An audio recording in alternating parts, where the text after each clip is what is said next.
আজি সকলোকে দেৱালীৰ শুভেচ্ছা জনালোঁ। এই বৰষুণে দেৱালীত বহুত আমনি কৰিছে। দেৱালীত মানুহে চাকি জ্বলাব পৰা নাই, তথাপিও প্ৰায় ঘৰতেই চাকি জ্বলিছে। উপায় নাই, আমাৰো ঠিক তেনেকৈ চাকি গছ জ্বলাবৰ কাৰণে অকল ওপৰত পলিথিন বান্ধি হ'লেও মানে চাকি গছ জ্বলাইছোঁ, যিহেতুকে নিয়ম, দীপাৱলীৰ নিয়ম। আৰু ভিতৰত যিখিনি পাৰি বাকীখিনি চাকি জ্বলাব পৰা নাই। এই কলগছ পুতি থোৱা আছে চাওক। আমি আটাই ওলাইছোঁ আজি কালী পূজালৈ, আৰু আপোনালোকক আজি দেখুৱাম এই ছাগলী কেনেকৈ মা কালীৰ ওচৰত উছৰ্গা কৰা হয় আৰু কি প্ৰক্ৰিয়াৰে সম্পূৰ্ণ পূজা সমাপ্ত কৰা হয়। কালী পূজা আজি আৰম্ভণিৰ পৰা শেষলৈ মই এই কালী পূজাখন দেখুৱাম, কেনেধৰণে ছাগলী উছৰ্গা কৰা হয়। বহুত বৰষুণ, এইটো কাৰণে উপায় নাই, আমি এতিয়া বৰষুণক নেওচি হ'লেও পূজা ষ্টেচনৰ যি কালী নাজিৰা ষ্টেচনত, ৰেলৱে ষ্টেচনত যি কালী মন্দিৰ আছে, কালী মন্দিৰত আমি ছাগলীটো আগবঢ়াম বুলি এখন শৰাই আগবঢ়াইছিলোঁ। তালৈ যাব ওলাইছোঁ। আমি বৰষুণ দি আছে, তথাপিও এতিয়া ওলাইছোঁ আৰু এই জাষ্ট আমি আহি এতিয়া পালোঁ। চাওক, এয়া মন্দিৰ পাইছোঁহি,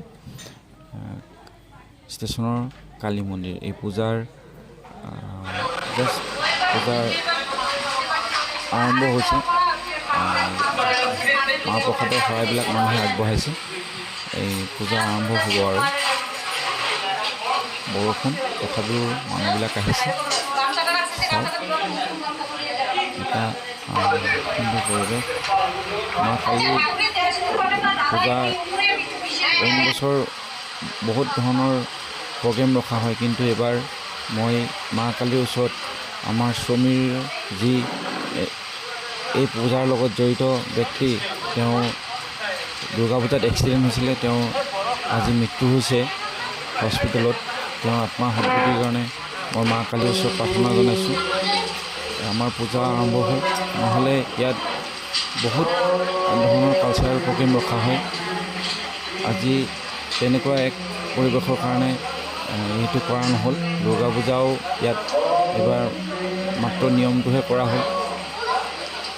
লগতে আমাৰ কালী মন্দিৰৰ পূজাৰী আমাৰ অংকুৰ, মোৰ ভাগিনা, মোৰ মামা বুলি মাতে মোক, ময়ো ভাগিনা বুলি ভাবোঁ, ভাগিনা বুলিয়েই মাতোঁ। আৰু ভাগিনাৰ খুৰাক ঢুকোৱাৰ কাৰণে আজি ভাগিনা মন্দিৰত নাই। ভাগিনা আছিলে মেইন আমাৰ পাৰ্মানেণ্ট পূজাৰী। পূজাভাগ খুৰাক ঢুকোৱাৰ কাৰণে পূজাভাগ আগবঢ়াবৰ কাৰণে বেলেগ এজন পূজাৰী আহিলে। তেওঁ জ্যেষ্ঠ ব্যক্তি হয়, তেওঁৱে পূজাখন আগবঢ়াই নিব এতিয়া, আৰু পূজা আৰম্ভ কৰিছে।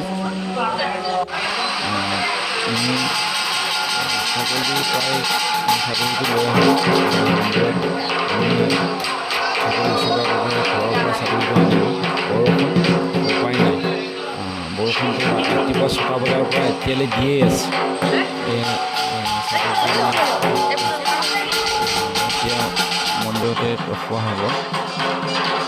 পূজা আৰম্ভ হৈছে। প্ৰায় পূজাৰ নিয়মবিলাক সম্পূৰ্ণ নকৰিলে বহুত সমস্যা হয়। আপোনালোকে চাওক, মা কালীক পূজাত মদ দিব লগা হয়। এয়া দেখিছেনে, এই মদ লাল ৱাইনৰ বটল আছে, আৰু মস্তি, আমাৰ যিটো দেশী মস্তি আছে। লগতে আপোনালোকে এটা কথা মন কৰিব, আমি ভাং বুলি ক'লে, গাঞ্জা বুলি ক'লে অকল শিৱ বাবাকেই ভাবোঁ, শিৱ বাবাকে গাঞ্জা আগবঢ়াব লাগে বুলি ভাবোঁ। কিন্তু এতিয়া চাওক, ইয়াত মদৰ লগতে গাঞ্জাও দিব লগা হয়। গাঞ্জা বনাই আছে, জ্বলাই দিব লাগিব। যেনেকৈ আমি ভোলে বাবাৰ শিৱ পূজাত আমি ফিল্মত আগবঢ়াওঁ, আমি দিব লগা হয়। মা কালীক পুজিবৰ কাৰণে সম্পূৰ্ণ তেওঁ গোটেইখিনি বস্তু, মদ, ভাং আৰু লগতে তেওঁক ভোগ দিয়ে।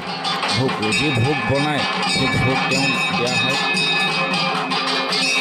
একেবাৰে শেষত তেখেতক এই ভোগ নি তেখেতক যেতিয়া বিদায় দিয়া হয় তেখেতক এই ভোগ নি ভাল জেগাত কোনোবা এজোপা গছৰ তলত নি ভোগ দি থৈ অহা হয়। মই সেইখিনি আপোনালোকক দেখুৱাওঁ। এতিয়া আছে এতিয়া পূজাৰ যি নীতি নিয়ম সম্পূৰ্ণ নীতি নিয়মৰ মাজেৰে কৰা হৈছে এই পূজা চলি আছে।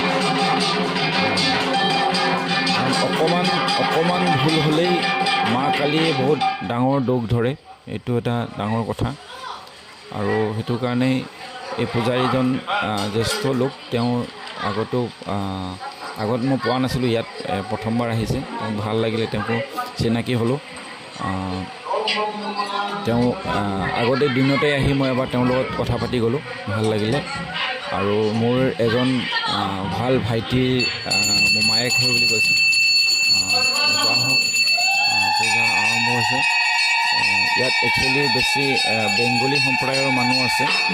আৰু চব ইয়াতে মন্দিৰত এখন বিচনাও সুন্দৰকৈ বিচনা এখন কৰি থোৱা আছে। তাত ওচৰত গাৰু সম্পূৰ্ণ যি লাগে এজন মানুহ শুবৰ কাৰণে সেইখিনি কৰি থোৱা আছে। আৰু সকলো বস্তুৱেই তেওঁক আগবঢ়োৱা হ'ল। এতিয়া পূজা আৰম্ভ হৈছে। ইয়াৰ পিছত আমাৰ ছাগলী উচৰ্গা কৰিব পৰা যাব।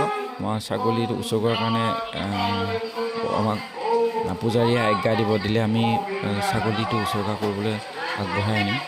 এতিয়া পূজা অকণ চলি আছে, যিটো আমাৰ সাধাৰণ যি বাকী আগৰ উচৰ্গা কৰাৰ আগৰ যিখিনি নিয়ম সেইখিনি চলি আছে। চাকি জ্বলাইছে, চব যথেষ্ট মানুহ আহিছে। মা দুৰ্গাক ভক্তি কৰা মানুহৰ কমি নাই, তেওঁক সকলোৱে ভক্তি কৰে। আৰু তেওঁ কিমান বৰষুণ দিলেও বৰষুণ বতাহ নেওচি সকলো আহিছে।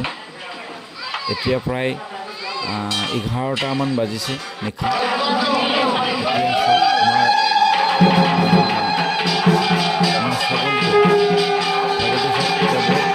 আপোনালোকে এটা কথা মন কৰিব, চাওক ছাগলীটো আমি দুজনে ধৰি থাকিব লাগিছে। মোৰ ল'ৰাটোক হৈ ছাগলীটো আগবঢ়াইছিলোঁ। এয়া মোৰ পৰিবাৰ আৰু ছোৱালী, আমি গোটেই পৰিয়ালে আহিছোঁ। এতিয়া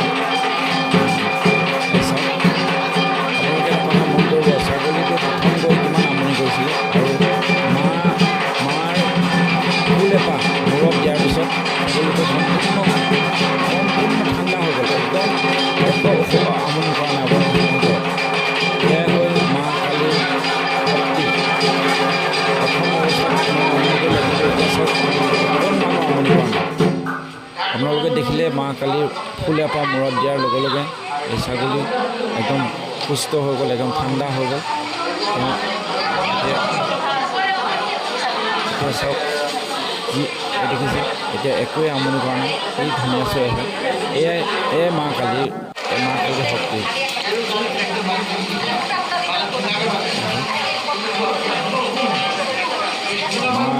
মাৰ আগত যি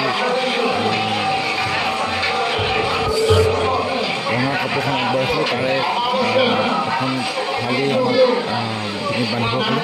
আৰু তেওঁ মন্ত্ৰ উচ্চাৰণ কৰিব কৈছে। আমাৰ হাৰ্দিকে মন্ত্ৰ উচ্চাৰণ কৰিছে। যিহেতুকে হাৰ্দিকৰ নামত উচৰ্গা কৰা হৈছিলে, সেইকাৰণে তাক এইটো উচ্চাৰণ কৰিব গৈছে। আৰু মোৰ স্পষ্টকৈ উচ্চাৰণ কৰি গৈছে পূজাৰীয়ে কৰাটো। একদম ছাগলী ঠাণ্ডা হৈ গ'ল, এতিয়া একোৱে আমনি কৰা নাই। এয়াই মা দুৰ্গাৰ মহিমা। জয় মা কালী, জয় মা কালী, জয় মা কালী। চব দেখিছে ইমান ধুনীয়া হৈ আছে। এতিয়া একেবাৰে আমনি কৰা নাই আপোনালোকে চাওক।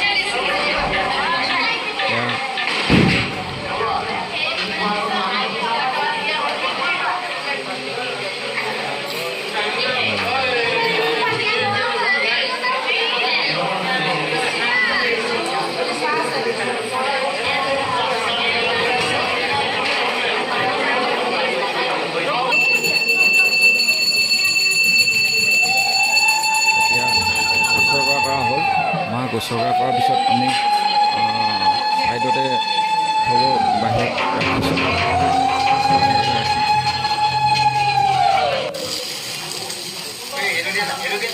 কিন্তু বাহিৰত এৰি দিয়াৰ লগে লগে আকৌ মন্দিৰলৈ আহিব বিচাৰিছিলে, সেইকাৰণে অকণমান ছাইড কৰি ৰখা হৈছে।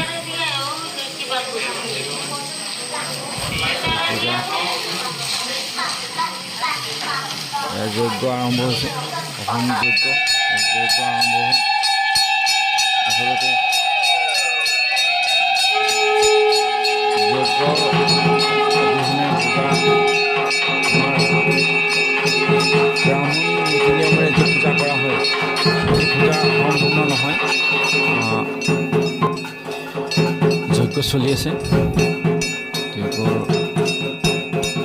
প্ৰায় শেষ হওঁ হৈছে আৰু